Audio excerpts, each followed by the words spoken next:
Alright, we are here with lockdown, finally. We are in front of 4,473 people at the Newman Arena in New York. And we kick off with a pre-show bout where Rosemary defeats Ruaka in 6-12 by pinfall with an Olympic slam, so 39 D-. Rosemary with a 49, Ruaka with a 16, no worker improvements. You may be looking at that picture going, wow, Ruaka looks young. Yeah, she's 13 years old, and she's on excursion. So she's got like strong in-ring skills, so I thought, you know what, I'll pick her up, just for tonight. Considering she's got 0 popularity, 16 is not a terrible rating, because she's not even got zeros. Well, she technically has zeros, but when you look at the popularity, USA doesn't even pop up. So yeah, we move into the first match on our show. We have Nicole.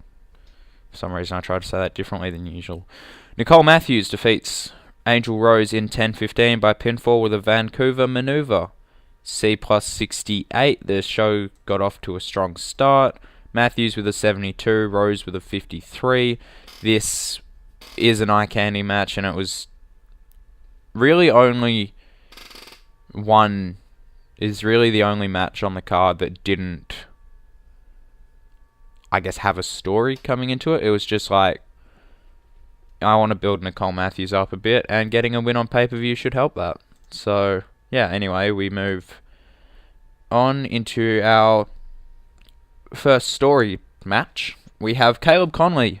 He actually wins on pay-per-view for once. He defeats Ivelisse Velez in 9:54 by pinfall while using the ropes for leverage, because he's a dick and he can't win clean. Caleb Conley with a 39, Ivelisse with a 35, D-40. That could have been a lot worse, but the personal now storyline has advanced. Any negatives just for holding back from both guys? Well, guy and girl. And we move into the next segment, which gets the same rating. Okay, fair enough. I knew this feud wasn't going to be like a barn burner in terms of ratings, but I think the story's fun. But Conley has beaten Ivelisse tonight, but he had to cheat to get it done. Desmond and Conley, they smile at each other kind of evilly, and you think, oh, joy. What are these sick bastards going to do now? Xavier holds Velez up as Conley gets a kendo stick from under the ring, and he gets back in the ring. He lines it up to just smash her over the head with it, but before he can, gunshots, like the start of LAX's theme, which if you don't know has gunshots in it. And Ortiz and Santana are back. They rush the ring and scare Xavier and Conley off as they bail from the ring. They check on Ivelisse as Conley and Xavier retreat. Conley tried to seriously injure Ivelisse here tonight, and if LAX hadn't returned, he might have. One thing's for sure, this is not over yet. So yeah, the storyline continues, and LAX are back. It's funny, going into, starting this series, I thought, yeah, I might literally just use LAX for, to get the titles off them, and then I might let them go. But, so far, they've been a pretty big part of the series. Not a huge part of the series, but they've been on TV consistently, or they've been in storylines consistently, because obviously Ivelisse is part of LAX, so I consider the whole last month of her versus Conley being LAX on screen. But we move on into our Knockouts title match, and 54 C-, I'll take it. It's not too bad. That would have gotten a lot better if the psychology thing wasn't a big thing, but oh well. Chelsea Green, she does defeat Melina Perez in 7:54 by pinfall with the best moonsault ever. She makes defense number 4 of her Knockouts title. She's not suited to a gimmick, I gotta remember that. Chelsea with a 78, Melina with a 76. The storyline does lose heat though. This was an eye candy match, I'm pretty sure. Eye candy, so it should have been better, but there's nothing I can really do about that. The Chelsea experiment continues, and we'll see how it goes. If it's if it stops working, then yeah, I guess we have to take the title off. Or I already kind of know who I want to take the title off, but yeah, I'm not sure when it's going to happen. It might happen next. Might happen in a year. It won't happen in a year. It's not going to take that long. Next segment, C plus 68. Green retains here again tonight, and the champion continues to prove that she belongs to be at the top of this division, currently with another impressive win. She holds her title up and smiles before making her way to the back. So yeah, that head's just continuing to inflate, and soon enough it could cost her. Moving into, yeah, considering Ishii's a lower mid-carder, I think that's not too bad. Matt Riddle, he does defeat Tomohiro Ishii in 10-13 by stoppage when Tomohiro Ishii could not continue. Now, I put this in as stoppage because I couldn't find the exact thing I was looking for, and it might have just been that it was like midnight and I wanted to go to bed, so I just was like, I couldn't see it. But he passed out. He passed out in the guillotine choke. So he didn't tap. He passed out. Riddle with the 65, Ishii with the 49. The storyline continues. No worker improvements, though. Negatives. Matt Riddle's got star quality. That's good. That is good for the future. Inconsistency for Riddle. Ishii's declining ability. Oh well. Moving on. C62. Riddle keeps his streak intact tonight, and he's won the Battle of the Machines, because they both called themselves kind of machines earlier, as Ishii passes out in the guillotine choke, but he never tapped out. Now that's important, he never tapped out. Riddle doesn't care, though, as he celebrates with the fans, clearly, just kind of relaxed now. He's won. He is the only machine with a streak left. But how will Ishii respond to his streak being broken here tonight? We don't know. The storyline continues again, and I'll take C's from Riddle, honestly. This is just based on his entertainment, and when he had that match against El Patron, and he had his first entertainment segment before that, he was on a 58 C minus. So he's now getting C62s. So, yeah, I'll take it. It's improvement. Okay, I thought that match would be a little bit better. I was hoping for a C minus, and we've just missed out. But Taiji Ishimori defeats Trevor Lee in 15-14 by pinfall with a double chicken wing driver. And Ishimori makes defense number 9 of his X Division title. He's creeping towards 10, which is, pretty incredible. But we do have to take into account that some of those were just defenses on, there was one defense on Explosion, a couple on Impact. But yeah, I read today that Ishimori's finished up with Noah, Pro Wrestling Noah, and now he said that WWE is his goal, which means, Impact signed him down. He's really good, but then I wouldn't mind seeing him tear it up in the Cruiserweight division. So he's good. If you haven't seen his match with Seidel at Crossroads, it's been out for about a week now. Go watch it. It's good. It's really good. But Ishimori with pretty much, I'm just going to say it's a 50 because it makes me feel a little bit better. Lee with a 43. The storyline continues. Really wish that the playoff match had been a little bit better, but oh well.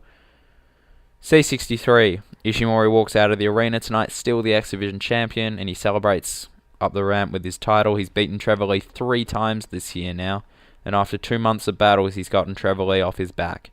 Who's going to step up next? So, yeah, this is the end of the story. Trevor Lee's going to go on to other things, probably.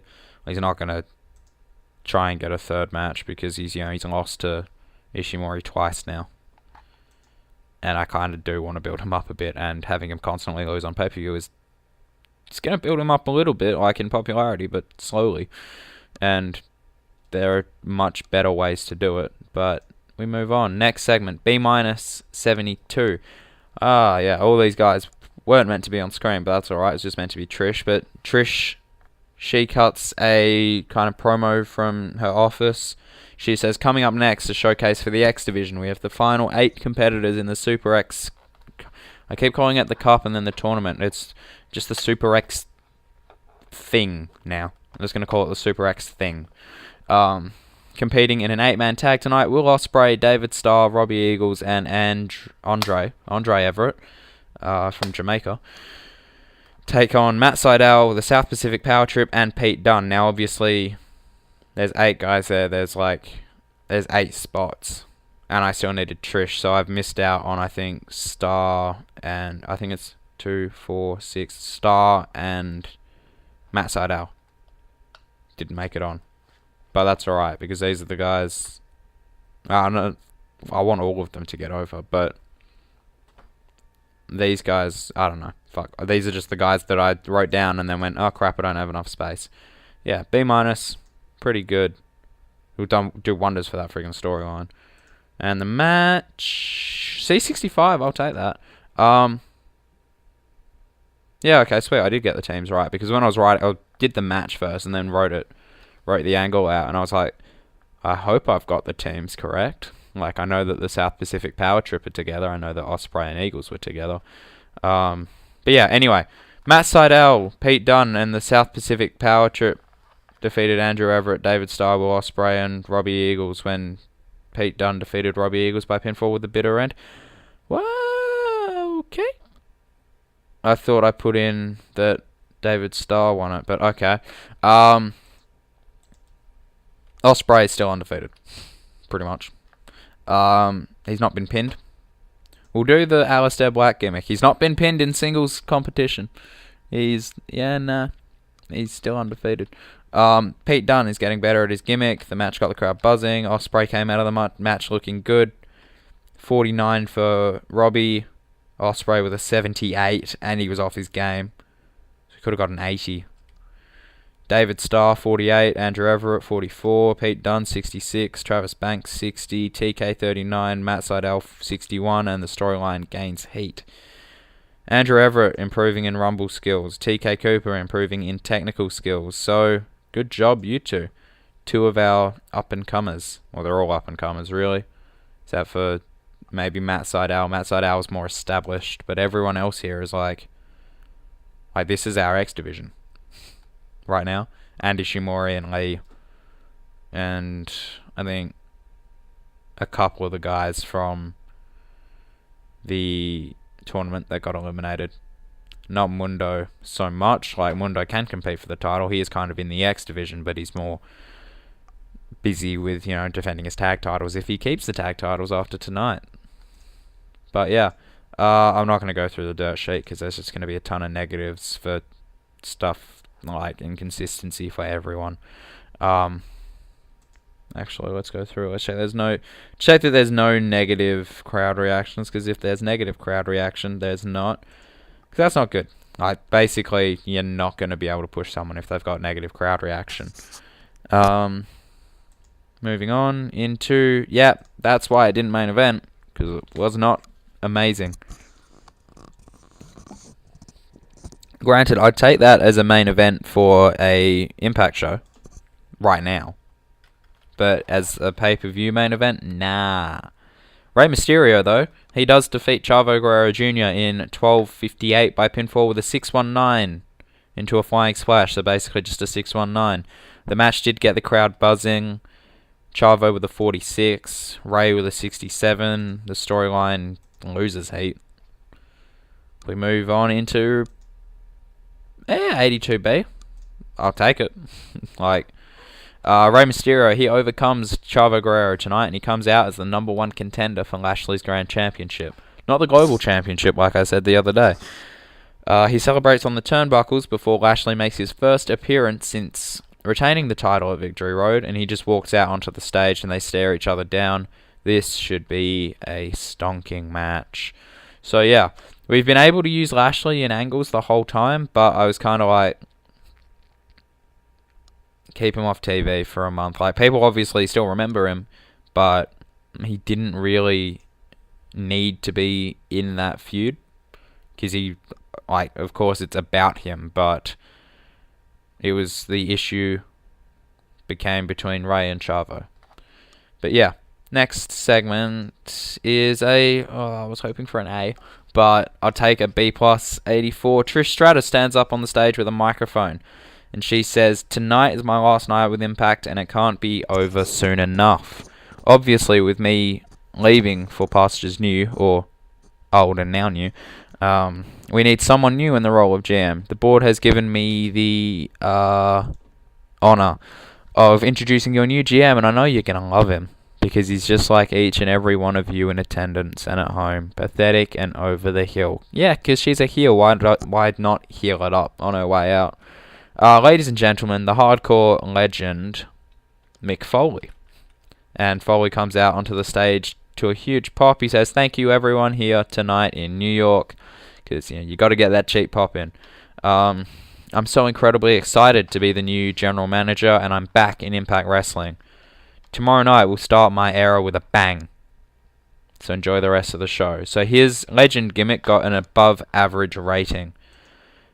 No work improvement. So the original plan, the OG plan, was to have kind of, if you watched the Rise of TNA series from Rick, from Total Team Talk, and he had Goldberg come in and kind of say like, "Nah, I want this company." Like, he had the bad. I'm explaining it really badly because I got up an hour ago. And they had the whole feud for who would take control of the company, Trish Stratus and Goldberg. That was originally going to be kind of like this, like Trish versus Foley, except it was obviously going to go a bit different, because otherwise that's like straight up copyright.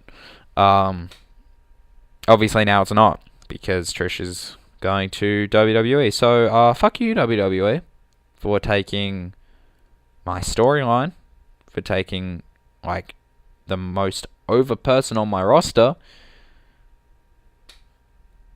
and everyone's leaving. That's like Impact in real life. Like 2 years ago when Bennett, Galloway, they all just like it was an exodus of guys, and they're like, "Okay, we have like one star left, and it's EC3." And EC3 is like, "Yeah, I'm leaving in like a year and a half." But yeah, we move on into our Global Championship match, which is not our main event, for good reason. Eli Drake, he defeats Mark Andrews in a cage match in 11:37 by pinfall with a bottom rung. And Drake makes defense number 5 of his global title. Mark Andrews getting better at his gimmick. The match suffered from a lack of psychology. The match got the crowd buzzing. Andrews with a 60, proving he can hang. Drake with a 62. The storyline advances. It does lose heat. To be honest, I am actually kind of glad that they're taking Trish, because I was having a bit of trouble with the whole, like, she's having to play both sides. And why wouldn't she just make Eli not defend the title? But now that we've got like a face authority figure, because yeah, like Foley's a face. It's not, you don't expect him to be a heel. Now that we've got a face authority figure, we've got that conflict at the top of the card. That will be easier. It's not going to have me sitting in class going, "But logically it doesn't make sense," unless I somehow stuff it up and it logically still does not make sense. But yeah, he retains here tonight, and the mouse is freaking out. Next segment, this is going to be, I don't know, be a bit polarizing, maybe C plus 69, but Drake retains his global championship tonight cleanly. Something he's not done yet. He's now cleanly defended the title, but he's not done with Andrews here as the steel cage starts, rising up. He slips under the cage and grabs a steel chair and gets back in the ring, ready to smack Andrews in the head. But before he can, though, unfamiliar music interrupts him and outruns Darren Young. Darren runs down to the ring and makes a save. He just pulls Andrews out of the ring, and Drake's kind of dumbfounded. He's like, "You don't work here. What are you doing? Get out. Get out. Get out of my company." He's dumbfounded as Darren helps Andrews to the back, but he never breaks eye eye contact with Drake. So yeah, Darren Sampson, which I've had him on the roster for about a month now. I'm not his biggest fan, but at least in the game, he's pretty good in the ring. He's got decent overness. I thought I'd pick him up. We've got a name. We've got a upper mid card guy. Because right now, a lot of the guys I've brought in, while yes they are kind of upper mid carders, it's they're either they can't compete for the world title because they're in a tag team, like Travis Banks or TK Cooper. Or TK Cooper's a lower mid carder, but they're in a tag team. Pete Dunne, Tyler Bate.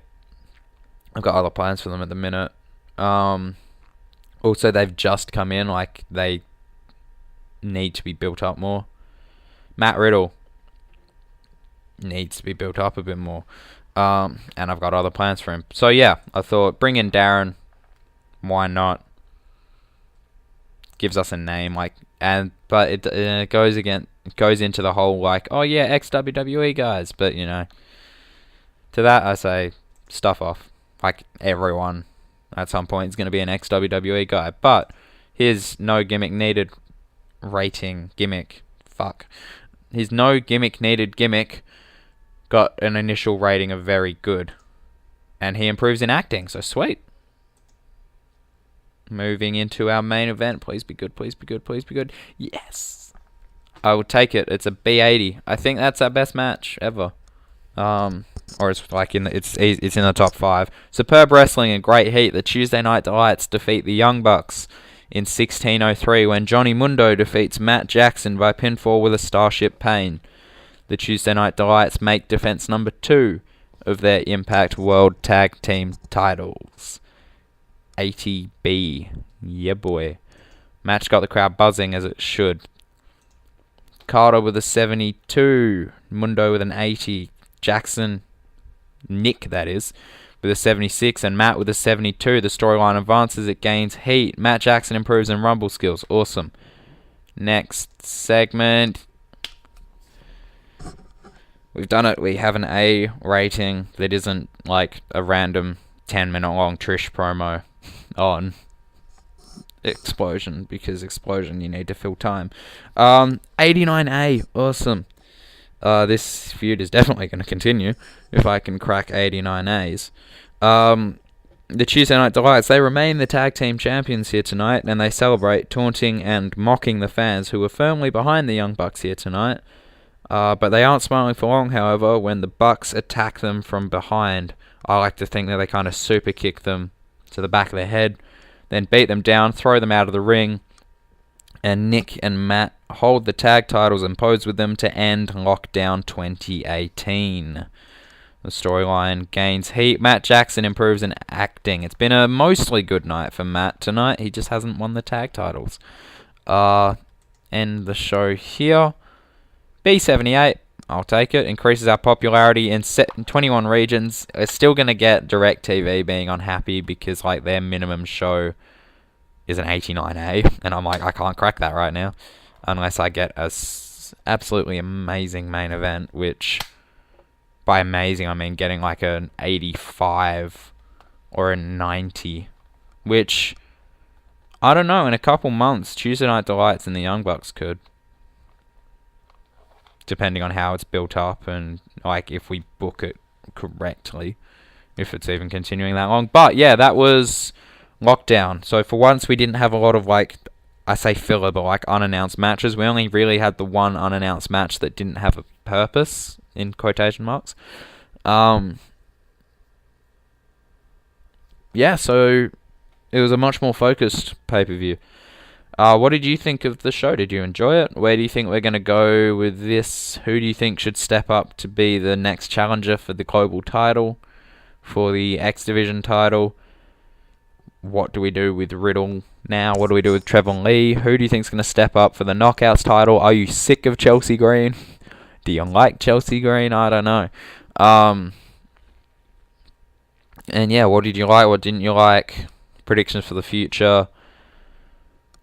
I know I just complained about not having enough stars, and then people are probably going to be like, go sign Kenny Omega, go sign Marty Scurll, go sign Cody Rhodes and stuff. Like, I would do that, I want to do that, but I don't want to bring them all at once, and I don't want to bring them all in, like, kind of at the start, like, because I'm guilty of that. I'm guilty of bringing a lot of people in. Like, even with this series, I brought in a lot of people early. And then you just overload it, and you've got all these people getting built up, but all the people that aren't being built up are just not on the show. Like, we could get to a point where Rey Mysterio is not even on our show because we're just building all these guys up. But anyway, I've been ranting a lot today, I realise. I am going to leave it there. I'm going to give a speech to, I think, Nick, Matt, and Johnny, saying good job. And I'll see you guys for the fallout of lockdown. Peace.